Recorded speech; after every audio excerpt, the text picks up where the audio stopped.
What's going on, YouTube? Uberman here. So we're getting our hands a little bit greasy today. On the 2012 Chevy Impala, we are going to replace both front hub assemblies. We're going to replace the driver's side rear hub assembly. We are also going to replace the canister purge valve solenoid. That is causing a check engine light. It's a very common issue on not just GM cars, but just about every car. Purge valve solenoid will cause a slow vacuum leak and a check engine light, and can definitely cause performance issues. And since I like to make sure these cars are 100% up to par before I sell them, we're going to make sure it's done right. Let's get started.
All right, so the first thing we're going to do is turn the ignition off, then we're going to start the car back up.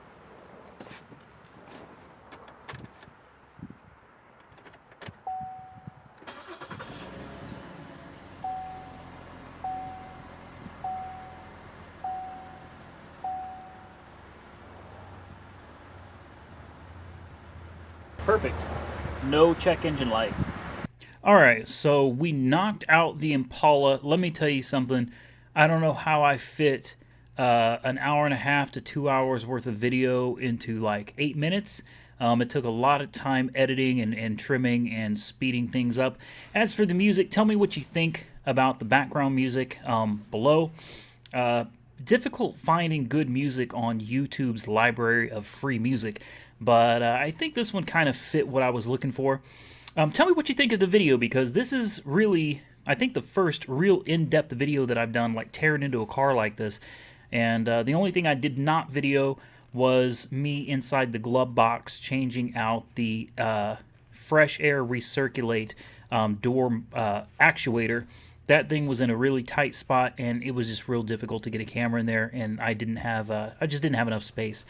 But, you know, we got it knocked out. I took it for a spin, got it on the highway. Thing drives like a dream. So the truth is, I don't want to get rid of it. I'm really attached to this car, so I priced it at $4,800. It is listed for sale at $4,800. I've already had 2 people contact me about it, and I thought $4,800 was a little on the high side, and I was kind of hopeful that that would prevent people from contacting me, but it didn't. So hey, if somebody wants to pay $4,800 for it, I will sell it and I'll move on to another project.